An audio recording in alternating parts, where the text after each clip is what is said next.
여러분 안녕하십니까? 광주 MBC 뉴스투데이 시작합니다. 먼저 오늘의 주요 뉴스입니다.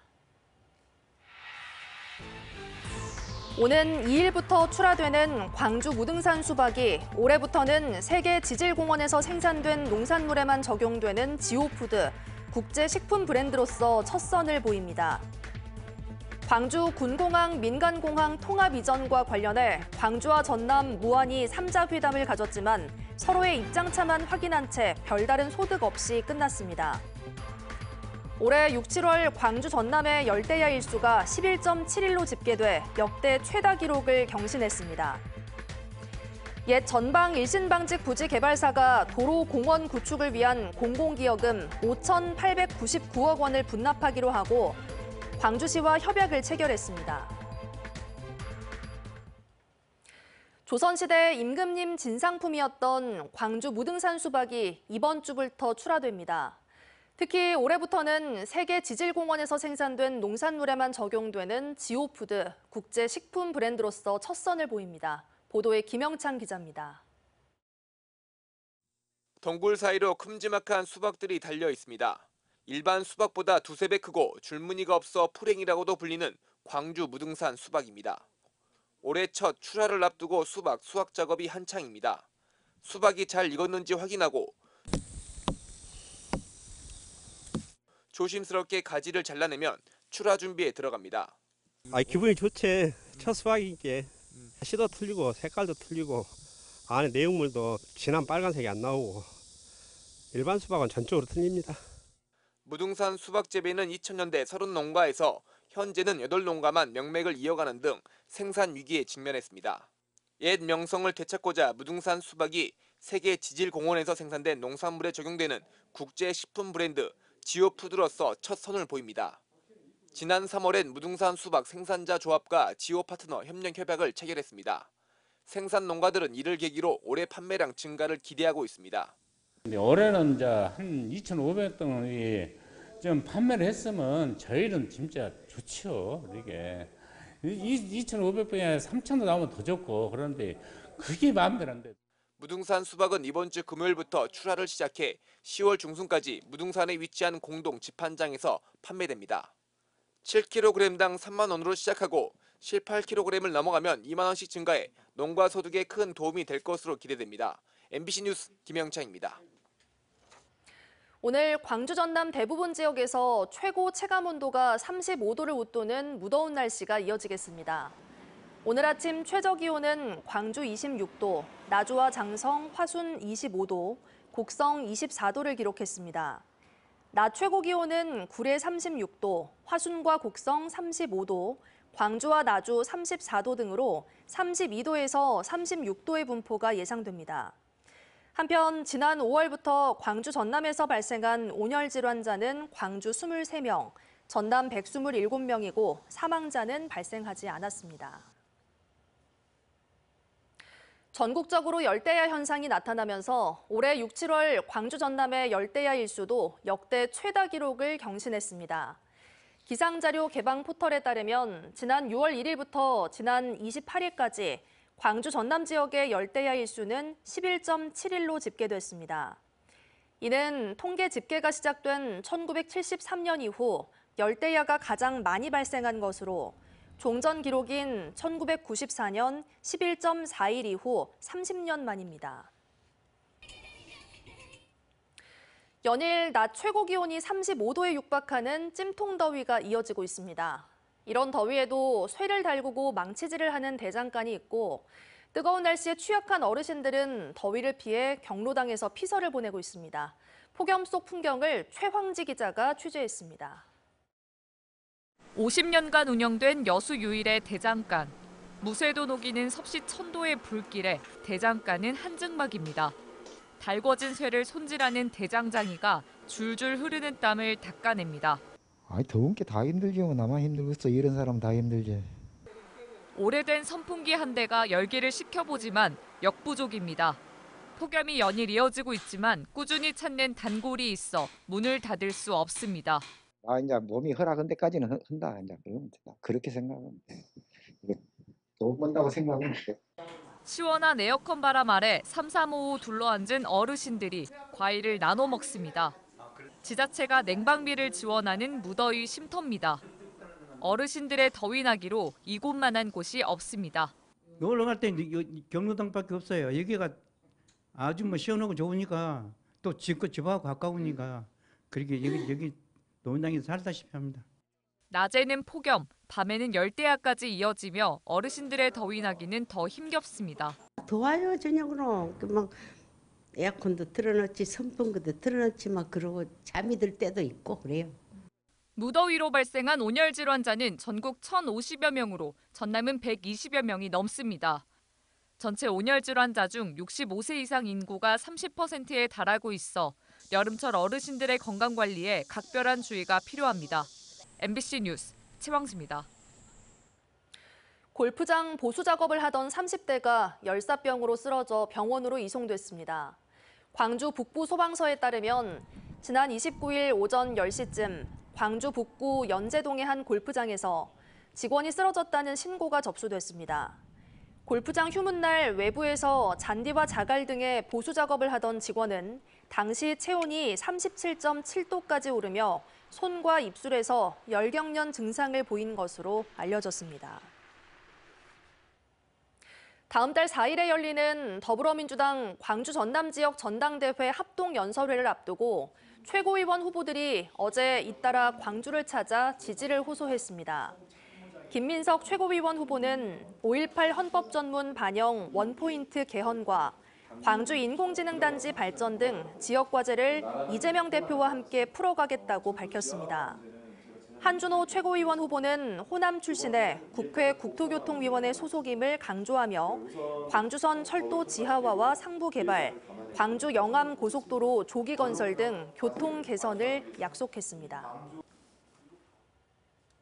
지역 청년 모임인 광주 청년 518명은 어제 광주시의회에서 기자회견을 열고 더불어민주당 광주시당 위원장에 출마한 강위원 후보에게 사퇴를 요구했습니다.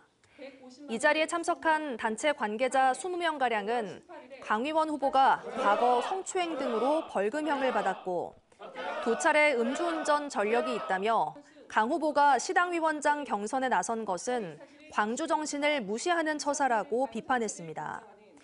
이에 대해 강위원 후보는 음주운전은 인정하지만 성희롱으로 인한 민형사상 처벌은 없었다며 허위사실로 기자회견을 한 이들에 대해 법적 조치할 예정이라고 밝혔습니다.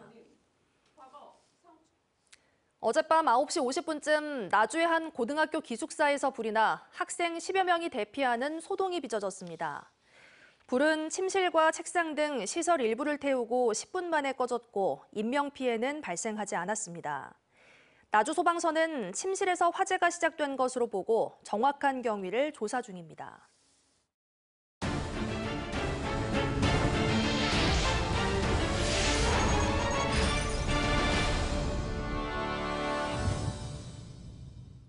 광주 군공항과 민간공항 통합 이전과 관련해 광주와 전남, 무안이 드디어 3자 회담을 열었습니다.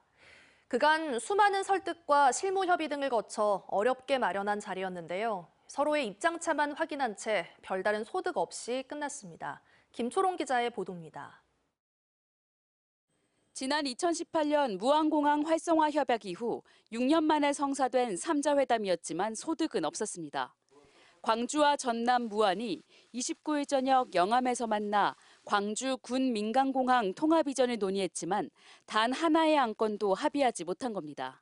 3자는 무안국제공항 문제가 서남권 발전이 기본임을 인식하고 민군 통합공항의 무안 이전에 대해 서로의 입장을 밝히고 경청했으나 무안군의 반대로 합의에 이르지는 못했습니다. 광주와 전남이 제시한 안건은 다양했습니다.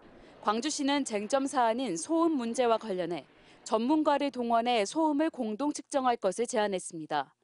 또 무안공항 복합도시 공동개발과 지역 발전을 위한 1조 원 지원, 광주 인재개발원 무안 이전과 2차 공공기관 무안 유치 노력 등을 제시했습니다.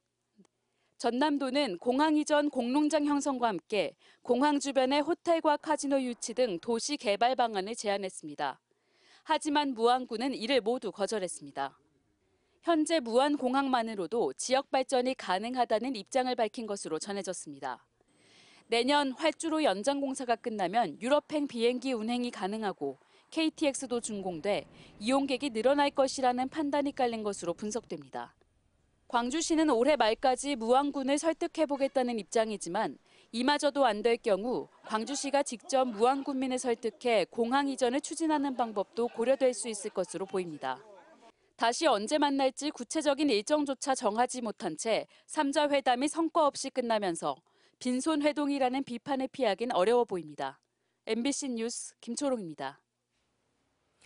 옛 전방 일신방직 부지 개발사가 도로 공원 구축을 위한 공공기여금 5,899억 원을 분납하기로 하고 광주시와 협약을 체결했습니다.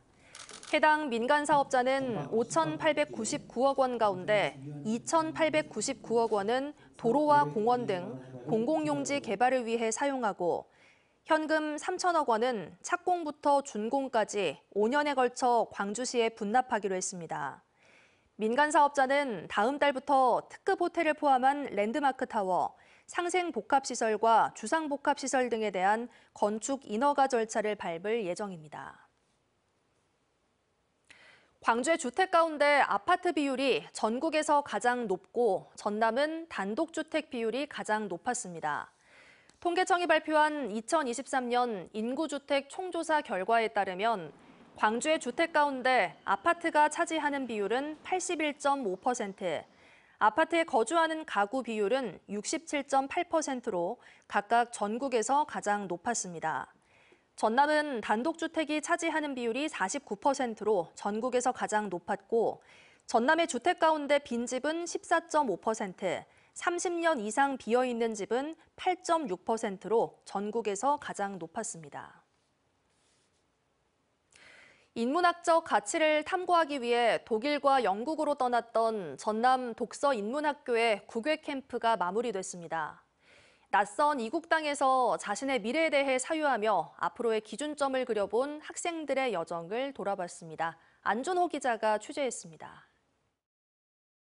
독일을 거쳐 영국까지 58명의 학생들이 함께한 9박 11일간의 전남 독서 인문학교 국외 캠프 일정이 마무리됐습니다. 우리 아이들이 평화와 인권, 그다음에 철학, 문화예술에 대한 가치를 공부하면서 자기의 어떤 기준점을 정할 수 있는 좋은 기회였다고 생각하고요. 괴테와 셰익스피어 생가, 베를린 장벽 등 역사적 공간마다 학생들에겐 새로운 경험으로 다가왔습니다. 대사관이 가장 인상 깊은데요. 제가 아무래도 꿈이 외교관이어서 그곳에 가서 직접 외교관들을 만나서 그런 현실 경험들을 실제로 들을 수 있어서 인상 깊었고, 사유하면서 재미있는 경험도 쌓은 것 같고 무엇보다 성장하는 발판이 된 게 정말 좋은 것 같아요. 사고하는 과정의 중요성을 깨닫고 성장해가는 제자들을 바라보는 교사들의 감회도 남달랐습니다. 자신의 꿈이 무엇인지 깊이 사유하고 또 그리고 자신이 원하 후회하지 않는 선택을 통해 훌륭한 사람으로 성장할 수 있기를, 그런 보고 느낀 거를 단순히 거기에서 끝나지 않고 일상생활로 돌아가서도 충분히 그걸 바탕으로 사유하고 행동해서 좀 바른 어른으로 성장할 수 있었으면 좋겠습니다. 오는 11월 독서 인문학교의 졸업을 앞두고 다양한 교육 정책 제안까지 준비 중인 학생들. 낯선 이국 땅을 찾아 스스로의 자아와 인문학적 가치에 대해 고민한 학생들. 독서 인문학교 국외 캠프 이후에도 이어질 학생들의 꿈을 응원합니다. MBC 뉴스 안준호입니다. 5.18 기념재단이 5.18 진상규명조사위원회 국가보고서를 다음 달부터 분석해 진상규명 활동을 이어가기로 했습니다. 5.18 기념재단은 어제 전문가 집담회를 열고 5.18 조사위가 지난 6월에 공개한 국가보고서는 발포 경위와 암매장 등 진실을 제대로 밝히지 못한 부분이 있다며 보고서를 다시 분석해 해결하지 못한 핵심 사안들을 계속 조사하겠다고 밝혔습니다. 또 조사위가 지난 4년 6개월 동안 수집했던 진술서 자료와 진술 녹화본 등의 자료를 넘겨받아 진상규명 활동을 이어가겠다는 계획입니다. 오늘 광주 전남 대부분 지역에서 최고 체감온도가 35도를 웃도는 무더운 날씨가 이어지겠습니다. 오늘 아침 최저기온은 광주 26도, 화순 25도, 곡성 24도를 기록했습니다. 낮 최고 기온은 구례가 36도, 화순과 곡성 35도, 광주와 나주 34도 등의 분포가 예상됩니다. 한편 지난 5월부터 광주 전남에서 발생한 온열 질환자는 광주 23명, 전남 127명으로 사망자는 발생하지 않았습니다. 이상으로 뉴스 마칩니다. 함께해 주신 여러분 고맙습니다. 언제 어디서나 내 손 안의 뉴스. 광주 MBC 뉴스 유튜브 구독으로 함께하세요.